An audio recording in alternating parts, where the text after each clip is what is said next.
This week on Wealth Track, a new vision of retirement for baby boomers. Life will be longer and healthier for most, but mean less money, less leisure, and more work for many. Retirement guru Mary Beth Franklin and top-ranked financial planner Mark Cortazzo fill in the details next on Consuelo Mack Wealth Track.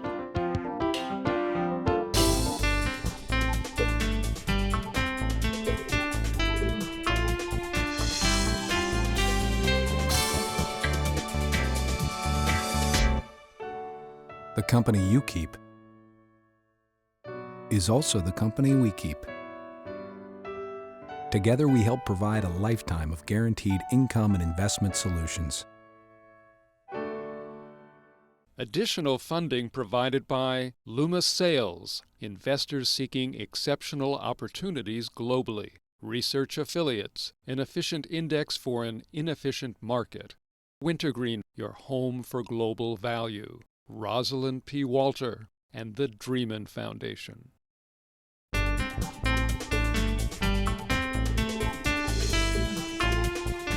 Hello and welcome to this edition of Wealth Track. I'm Consuelo Mack. This week on Wealth Track, we are launching a two-part series on retirement planning and retirement income. In the aftermath of the worst financial crisis since the 1930s, the way Americans view retirement has changed dramatically, and a number of recent polls tell the story. According to a survey of more than 9,000 employees by Towers Watson, a human resources consulting company, 40% of workers are planning to retire later than they were 2 years ago. What's more, the survey reports that older workers are reducing their expectations and possibly settling for a lower standard of living in retirement. The Mercer Workplace Survey tells a similar tale. Saving enough for retirement has become the biggest single financial worry for the employees surveyed. 65% said they are not saving enough for retirement. These workers have now lowered their income projections in retirement to 76% of their working income, down from 80% or more in 2006. Another new study, this one of leading edge baby boomers by the MetLife Mature Market Institute, reports that many of these early boomers are unable to retire as they had hoped because they may have debt from putting their children through college, borrowing against their homes, and in many cases, second homes.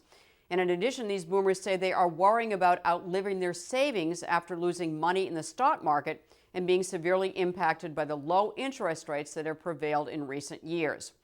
Family finances have also been stretched because 1 in 4 report that children are still living at home with them. Now, on the plus side, many more of the early boomers, those born from 1946 through 1955, are college graduates and are working full-time. They are healthier than the previous generation and will keep working beyond age 65 because there are white-collar jobs for them on the one hand, and on the other, they need and want to work because they are concerned about outliving their retirement assets. Well, with us to tell us more about the transformation in retirement thinking going on in America are two experts. Mary Beth Franklin is a senior editor at Kiplinger's Personal Finance magazine and editor of the magazine's annual retirement planning guide.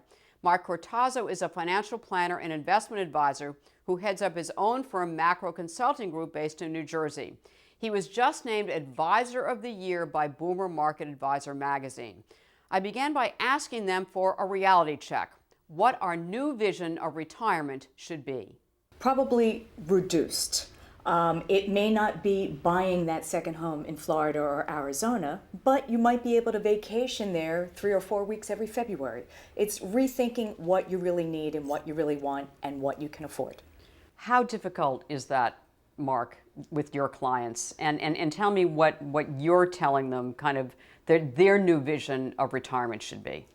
We're having a lot more dialogues with clients about where to tighten the belt, where to pull back. Many of them have wanted to help grandchildren with education or buy the second home, and we're having more dialogues with people about having to get a part-time job or working a little bit longer because the rates of return in the equity markets and where fixed interest rates are right now isn't cutting it to give them the current income that they need without either eating into principal or having a lower rate of return than they were expecting. But without feeling so deprived. So many of us think that retiring at 65 is a birthright. And we think of that because Social Security was always at 65. But I just read a study that said if you look back at the life expectancy in 1935 when Social Security was created, and you look at today's life expectancy, If you put them on a parallel track, today's normal retirement age would be 80. So Oh, fascinating. you wouldn't feel so badly working another year or two. So in fact, the 65-year-old in the 1930s probably died at 67, Right. Many of them actually died at 62 and never got it.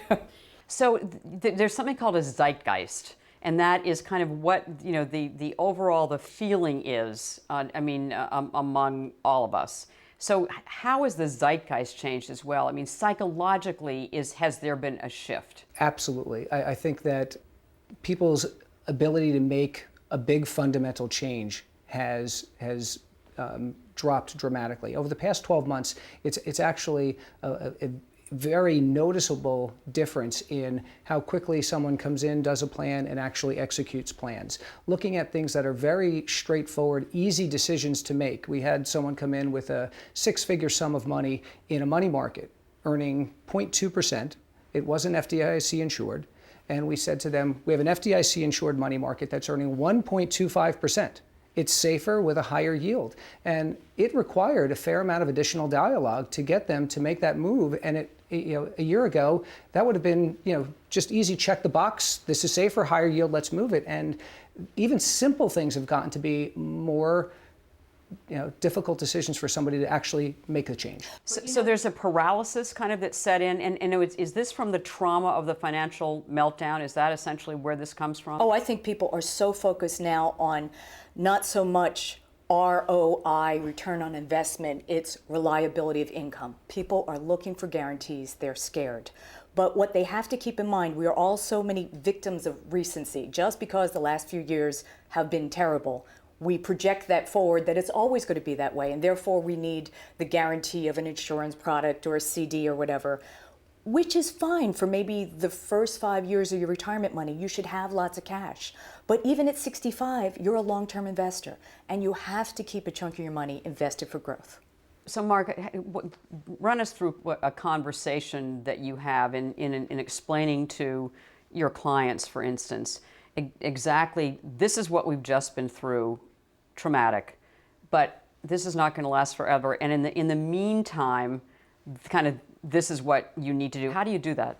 We do a financial plan for every client. And I think when you can show someone a blueprint of here's where you are, here's where you need to go, and we can map out a route, and the pieces fall in place and you understand why you have what you have.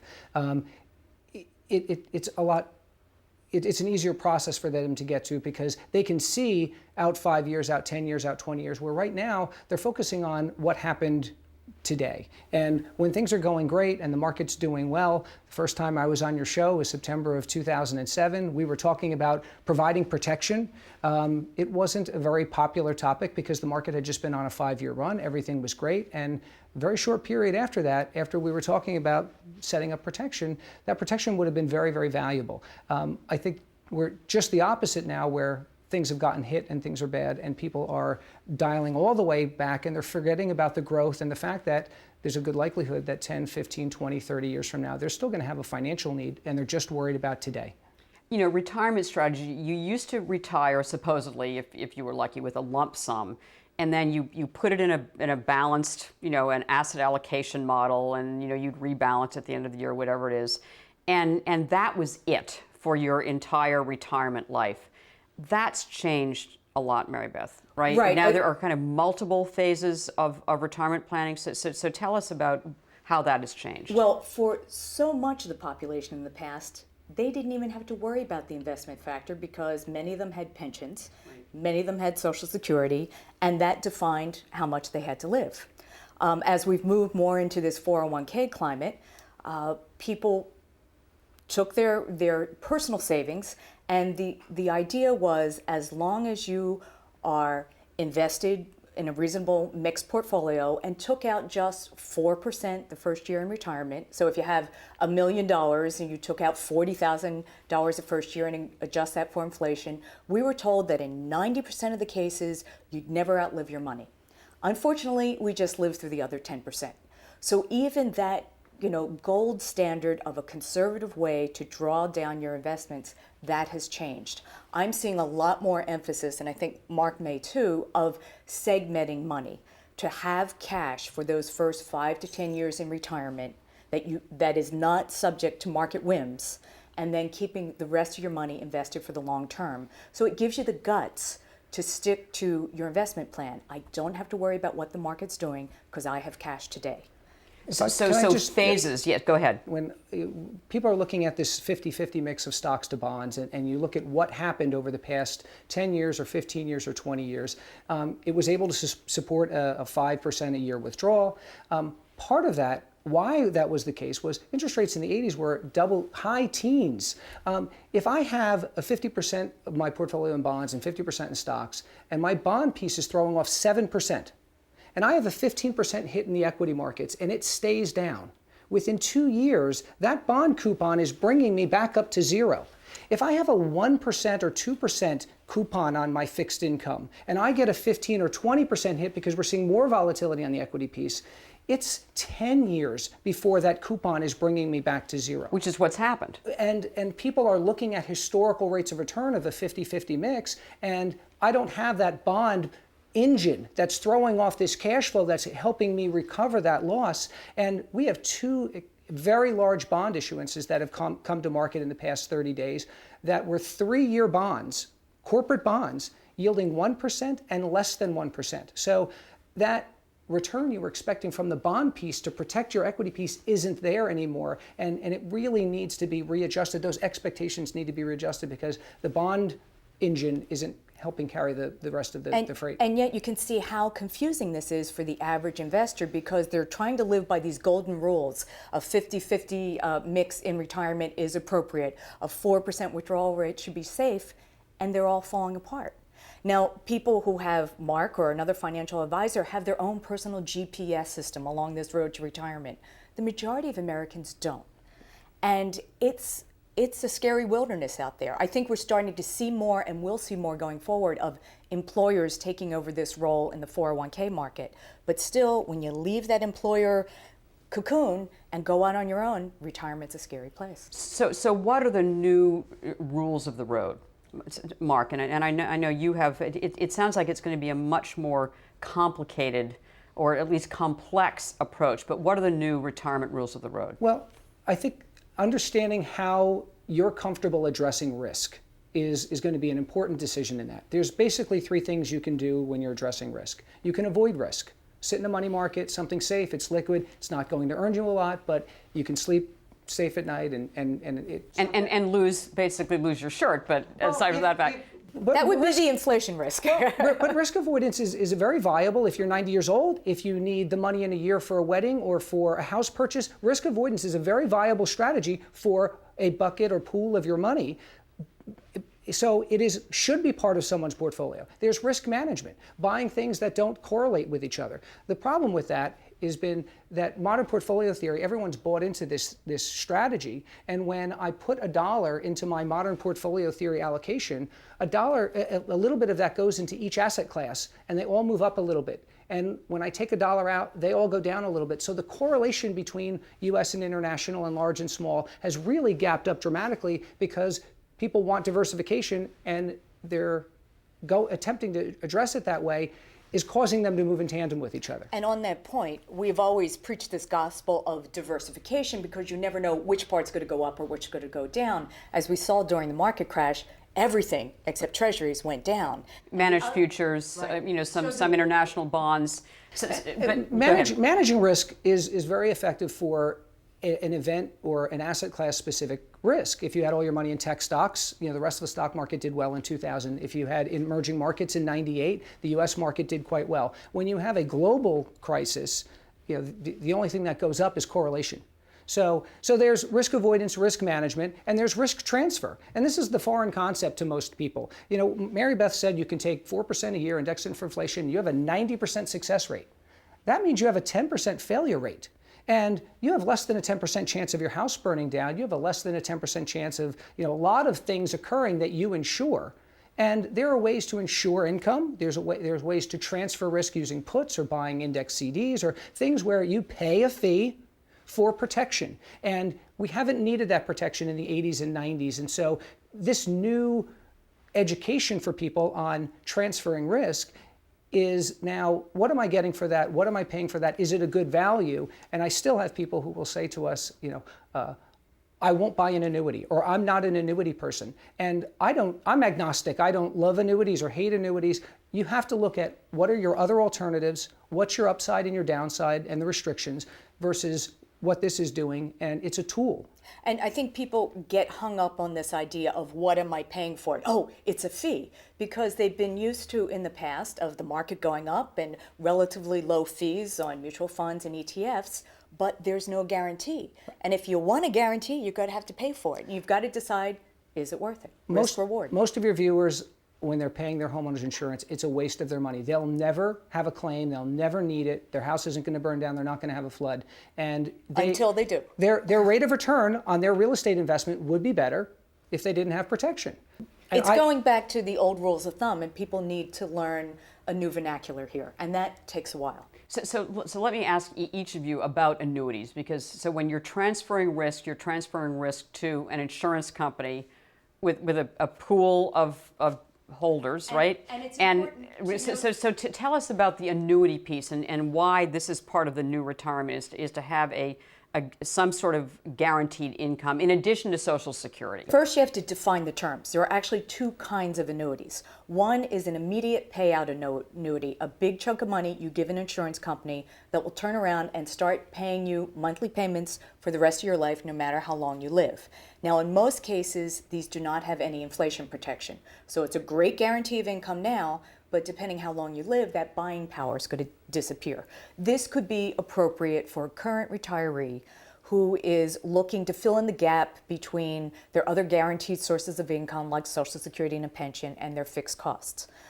For someone, I find the other type of annuity, which is a deferred annuity, meaning you put money in now and it pays out later, it often has an investment component, like a mutual fund, that the money you gave the insurance company is invested in these accounts.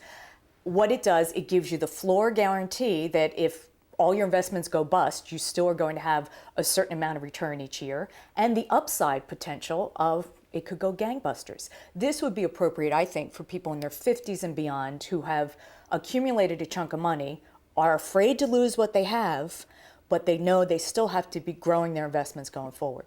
And Mark, you actually agree with Mary Beth, and you use variable annuities. We do on a regular basis. In this low interest rate environment. I'll just give you two examples. I got a quote for an immediate annuity for a 60-year-old couple. They needed to retire early for whatever reason, got displaced. They needed to generate income on $1 million, and it's the same for $100,000. It's proportionate. But on $1 million, they give the insurance company $1 million. They will pay them about $50,000 a year for the rest of both of their lives. And one of them could live 35 years. So could be a very significant amount of income that you get.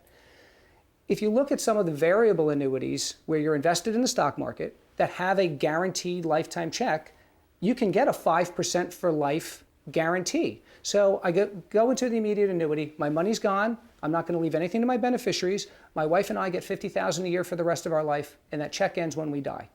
I can go to a variable annuity where I get $50,000 a year for life. I have a great opportunity for the value to go up because I'm in the market. I have a great opportunity to get a raise because if the value goes up on these, your million goes to $1.2 million or $1.3 million, now you get 5% of that value for the rest of your life. I have a great opportunity to leave money to my beneficiaries, and it's something that at some point in the future I can take my money back if it's done well, cash out, and go do something else with. So if I'm looking at risk and reward, I've got the same floor and a tremendous amount of upside. So I don't like variable annuities or dislike them, but if I'm given the choice of same check with upside, without upside, I don't care what the fees are to some degree here because any upside's better than no upside. So this is interesting. So variable annuities have gotten a bad rap in the past. Basically in the when past. They were expensive compared to alternatives at the time. And I still think that a lot of that bad rap is justified. Because of the fees and how the guarantees work. I would say how long they lock up the money. I would say 85 to 90% of the annuities that we look at, we wouldn't recommend to a client. So this isn't a wholesale endorsement. I think that there's unique programs and great situations where these work really well. Understanding how the guarantee works if your account fails. So if I'm taking 5% a year out for life and my account runs out, are they going to continue giving me that 5%? Are they going to give me a reduced amount if my account goes to zero? So how does the protection work? Just like when I go to this homeowner's example, I want to know if I'm covered for a flood. I want to know if I'm covered in these different scenarios because I want protection. I want to make sure it protects me when I need the help. You know, the 90% of the time I won't need the help. I don't care what the provisions are, but I want to make sure that I understand that I'm getting what I'm paying for. And Right, you also wanna and know- you're getting what you're paying for. So you want to make sure that you get that 5% or whatever the amount of the investment is after it's appreciated, right? Correct. And so for life. So but there are variable annuities that don't give you that protection? Well, this lifetime guarantee is a rider that you add to the annuity. Most annuities don't have this as a component. It's extra a benefit. feature that you're putting onto this. So a lot of the bad rap that annuities get is they were very expensive and they didn't have any of these protections. They didn't have these income guarantees. So this is a relatively new, within the past 10 years or so, they started to become popular, and now the past 10 years have been a good time to have protection. So let me ask you each about pre-retirees, for instance, and I know that Mary Beth in Kiplinger's recently, you had some suggestions of small changes you can make to double your nest egg. Right. So what are some of the small changes that pre-retirees and even retirees can make to double their nest egg? There are basically 3 levers that people have, and I encourage them 5 to 10 years before retirement to take a serious look at, if I keep saving at my current rate, what is it going to be worth when I retire, and is it enough? And if not, what can I do about it? There are several things. Plan to work a few years longer. That actually is the most valuable thing you can do for several reasons. One, you're saving longer. There are fewer years you'll be tapping it, and you're probably delaying your Social Security benefits, so those are going to be worth more. That's one thing, work a little bit longer. The other is try to save more. If you're saving maybe 6% of your salary and your boss is kicking in a matching contribution, if you can eventually get that up to maybe 10%, that's going to make a huge difference. And also look at the asset allocation. Maybe you're more conservative than you need to be. Maybe you're getting 6% on your whole portfolio. If you could nudge that up a bit, a little more aggressive, and maybe over the long term get 8%, the combination of those 3 things can more than double a 45-year-old's nest egg by the time they retire 20 years from now. And the key with that is all about what little sacrifices are you willing to make. I'm willing to work a couple more years. I'm willing to sacrifice taking a little bit more risk. I'm willing to delay taking my Social Security. So these are all little things that cumulatively have a significant impact. So Mark and Mary Beth, what are the biggest challenges that retirees face? Well, I think right now it's general health care costs, particularly for people who have either left their job or lost their job before age 65 when Medicare kicks in. The other risk is at the older end. Most people don't realize that nursing home care, assisted living, home care, that is not covered by Medicare. And unless you have a chunk of money to self-insure, this is again a reason you might want to shift the risk to an insurance company and purchase something called long-term care insurance.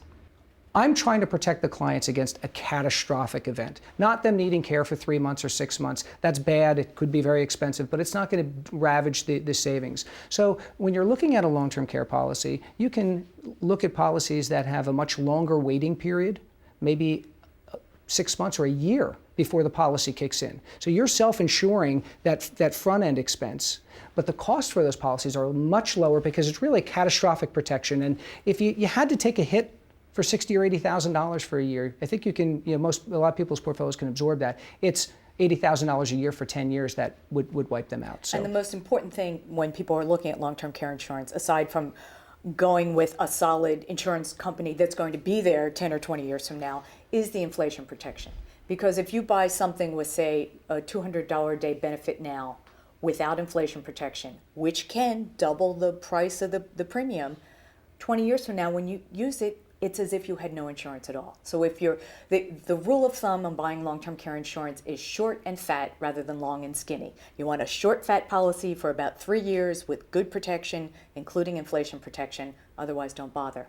And commit to continue to pay those premiums for as long as you need them. Because if you pay them for 10 years and then drop it because your premium went up, you just wasted 10 years of premiums. So that's another thing that we have to think about in funding our retirement as well, is the ability to actually, these wonderful policies that everyone thinks that we should buy, is to actually be able to maintain them to the point where we actually need them, right? And sometimes people will buy an annuity just for the point of having these payouts to fund their long-term care insurance. And that's one strategy, is that this part is covered. So on that note, we're going to have to end this, unfortunately, but Mary Beth Franklin and Mark Cortazzo, thank you so much for joining us on Wealth Track. Thank you so much for having us.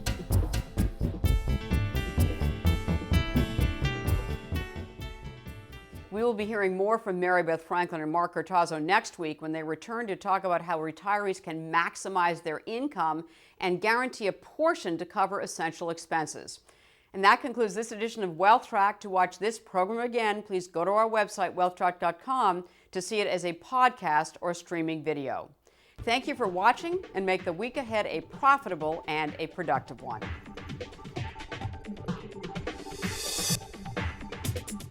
Additional funding provided by Luma Sales, investors seeking exceptional opportunities globally. Research Affiliates, an efficient index for an inefficient market.